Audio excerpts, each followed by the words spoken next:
A 2 semanas de que los alumnos ingresen a un nuevo año escolar, continúa la discusión entre algunos alcaldes por el retorno a las clases presenciales. Mientras varios ya han apoyado la presencialidad, el alcalde de Recoleta descartó un retorno. Queremos conversar sobre este tema con el subsecretario de Educación, Jorge Poblete. ¿Cómo está, subsecretario? Muy buenos días.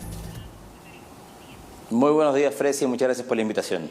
Gracias a usted, subsecretario. ¿Están o no las condiciones para entrar el 2 de marzo, ¿no?, que es la fecha oficial que estableció el Ministerio de Educación?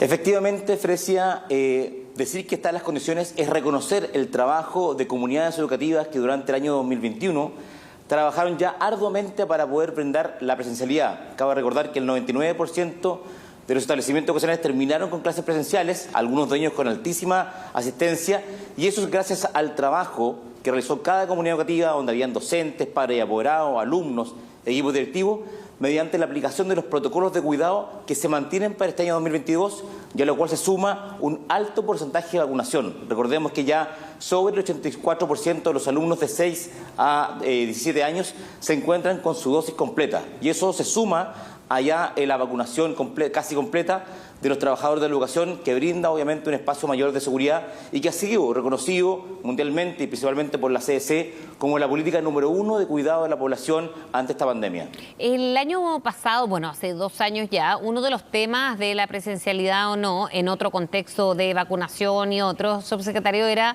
que no todos los colegios estaban con una infraestructura que permitía, ya sea los aforos o el control de los estudiantes, ¿no?, en época de emergencia sanitaria.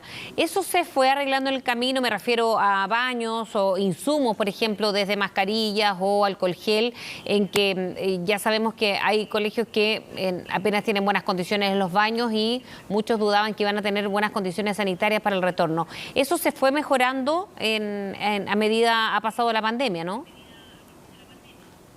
Efectivamente, Fresia, durante el último año había un trabajo arduo en esta materia. Por el lado del Ministerio se han dispuesto recursos cuantiosos, son sobre 186.000 millones que solamente el año anterior se dispusieron para temas de infraestructura, a lo cual se agregaron fondos excepcionales, como por ejemplo el Plan de Retorno Seguro o el Plan Yo Confío en mi Escuela. Esta responsabilidad principalmente recae sobre los sostenedores que han tenido ya más de un año para poder prepararse este inicio de clase, y hemos visto cómo mayoritariamente los alcaldes efectivamente han dado respuesta a esto, uniéndose así también al trabajo arduo de sostenedores, por ejemplo, del mundo particular subvencionado, que tuvieron un comportamiento excepcional frente a la pandemia, y también, por ejemplo, los nuevos servicios locales de educación que también abrieron sus puertas y han estado todos sometidos a la misma pandemia, a la misma subvención, y ellos sí han podido avanzar decididamente. En este sentido, hemos visto un comportamiento ya mayoritario de alcaldes que se han unido a esto, que han trabajado arduamente y han permitido que las condiciones sí estén para poder retornar a clases. El alcalde Jadwe, el alcalde de Recoleta, decía que esto no dependía de las autoridades, sino la voluntad de la comunidad educativa. ¿Cómo responde desde el Mineduc a estas declaraciones del alcalde Daniel Jadwe, subsecretario? Mira, yo creo que aquí es muy importante colocar al centro de las preocupaciones el bienestar de las familias de Chile. El país, el Estado chileno, alcanzó ya un alto consenso por la historia de que la educación escolar debía ser obligatoria por el bien de las familias. Del mismo modo, alcaldes de todas las tendencias han trabajado arduamente para poder brindar esa recuperación de actividades presenciales en sus colegios. Basta destacar, por ejemplo, el caso de la alcaldesa Iracy Hasler de Santiago, que es una comuna vecina de Recoleta, que bajo las mismas condiciones, la misma subvención, la misma pandemia, ha dicho que el retorno a clases presenciales debe ser fundamental para la familia.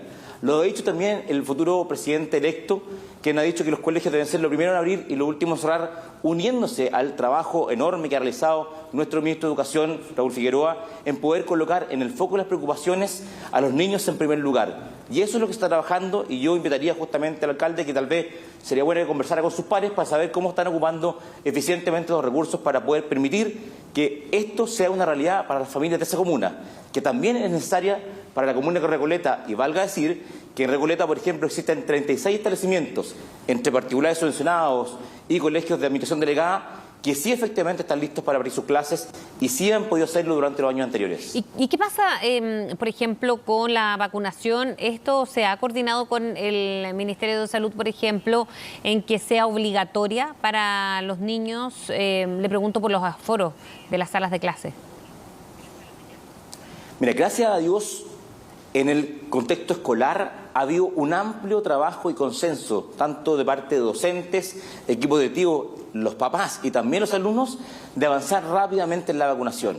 Y en ese sentido, antes que plantear la obligatoriedad, lo que nosotros hemos visto es que el comportamiento responsable de padres de familia y los alumnos han avanzado fuertemente en la vacunación. Hoy día ya tenemos sobre el 84% de los alumnos de 6 a 11 años vacunados. Los niños sobre 3 años avanzan rápidamente en nuestros pronósticos, que estaremos ya sobre el 92-93% para el inicio del año escolar, lo cual en un aspecto voluntario ya ha mostrado que las familias lo que principalmente quieren es cuidar a sus niños y por otro lado poder retornar a clases presenciales para el bienestar de ellos mismos. Porque todos quienes somos papás también nos damos cuenta de que la presencialidad es fundamental para poder apoyar su proceso educativo y también darles contención socioemocional. Y por tanto es evidente esa necesidad. ¿Y qué pasa si hay un niño que no está vacunado? ¿Esto influye en el aforo, por ejemplo? Lo que se ha dicho desde el año pasado, en el fondo, es que cuando los niveles tenían sobre el 80% de los alumnos vacunados, ya había un ambiente de resguardo y cuidado para los alumnos. Hoy día, ya habiéndose completado a nivel global ya sobre el 84% de vacunación y esperamos que lleguemos a sobre el 90% para el inicio del año escolar, evidentemente ya las condiciones de cuidado integral en el fondo de una comunidad que logra su porcentaje de vacunación ya estarían dadas y por tanto los alumnos pueden asistir siempre y cuando se mantengan las medidas de cuidado. Esto es muy importante porque el proceso de vacunación no debe ser considerado como una manera de poder evitar la aplicación de las medidas de cuidado. Lo que hemos dicho es que es una medida adicional de resguardo a los protocolos sanitarios. Por lo tanto, el uso de alcohol gel, el lavado frecuente de manos, el uso de mascarillas se mantienen como parte esencial de los protocolos de cuidado de los colegios y que ellos ya conocen y han aplicado durante todo el año 2021. Y aquí un aspecto muy importante, Frecia, porque ha sido parte de la política educativa, de la tradición chilena, que las escuelas sean un motor de cambio cultural. Y en un contexto en donde nuestros niños deben aprender a convivir y a cuidarse en pandemia, el rol de la escuela es fundamental, porque nuestros niños aprenden ahí justamente el cambio de hábitos y en este caso, aprender sobre el cuidado de la salud, el lavado de manos, el uso de alcohol gel, el uso de mascarillas es fundamental para nuestros niños y es en la escuela donde mejor le inculcan esos cambios de hábito. ¿Qué pasa en los preescolares? Porque ahí hay una menor cobertura, un 34%, según veo, de niños entre 3 y 5 años. ¿Cómo funciona aforos? ¿Cómo funcionan ahí la voluntariedad, ¿no? Porque en el fondo es así como ustedes lo han mencionado, pero no alcanza un 80% para una sala de clases, por ejemplo, o va a depender también en cada aula de los niños que estén con sus vacunas, subsecretario. Bueno, en el caso del Fondo del Mundo Parvulario, eso va avanzando de acuerdo justamente también cómo se comporta la vacunación. Nosotros esperamos que esto avance rápidamente, tal como lo ha hecho en el mundo de la educación escolar.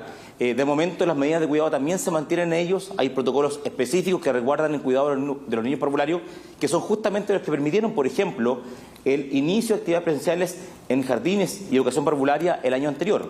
Por tanto, esas posibilidades se mantienen y por tanto se va a continuar también con la presencialidad en el mundo parvulario. Acá un aspecto muy importante a considerar es que las medidas están contextualizadas y monitoreadas constantemente entre el Ministerio de Educación y el Ministerio de Salud, siguiendo tanto la evidencia internacional como también la evidencia empírica chilena, que ha demostrado que tanto en el mundo parvulario como en el mundo escolar, las escuelas y jardines son un lugar seguro. Así se evidenció durante el año 2020 y 2021 y por tanto confiamos y estamos seguros que este año, aplicando las medidas y con la vacunación, también podemos avanzar en la necesaria presencialidad, igual como lo han hecho también países desarrollados en Europa, que en contextos de pandemia han mantenido esta vocación de sus escuelas abiertas y la actividad presencial como norma general. En este sentido, ya el 2 de marzo es la fecha, sí o sí. ¿Qué va a pasar, subsecretario, con los protocolos a seguir?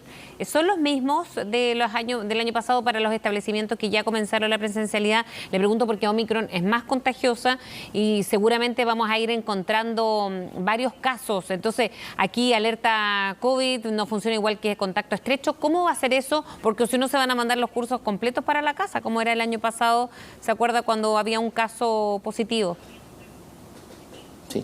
Bueno, muy buena pregunta, porque de hecho acabamos de enviar los protocolos actualizados de los establecimientos. Hemos hecho ya una discusión con nuestros CEREMI, equipos de direcciones provisionales, para que trabajen adecuadamente con las comunidades. Y en ese sentido, estos protocolos han sido revisados exhaustivamente con el Ministerio de Salud, quienes, de acuerdo en el fondo a la evidencia científica y empírica, van determinando cuáles son las medidas a aplicar. Claramente, efectivamente, la Omicron ha mostrado un comportamiento más contagioso, pero también al mismo tiempo ha mostrado menos gravedad en los casos, haciendo así que las medidas de cuidado tengan que ser contingentes a la realidad epidemiológica. Eso quiere decir, por ejemplo, que en países desarrollados con la misma comportamiento de Omicron se han visto, por ejemplo, las clases abiertas, el uso de mascarilla como algo esencial, el lavado frecuente de manos, pero al mismo tiempo hemos visto drásticas caídas en el nivel de contagio, siguiendo siempre en el fondo el comportamiento que se va a dar en Chile. Así que esperamos que justamente a partir de esta constante revisión que realizamos junto con el Ministerio de Salud y además a partir del comportamiento que ha mostrado hasta el momento la variante Omicron, podamos efectivamente que las medidas ya contempladas de cuidado sean las que permitan mantener el colegio como un lugar seguro. Bien, subsecretario Jorge Poblete, muchísimas gracias por haber hablado con nosotros. Nos vamos a quedar atentos de aquí al 2 de marzo, por cierto, para esta entrada presencial de los estudiantes. Que esté muy bien, buenos días. Muchas gracias, Frecia, por la invitación.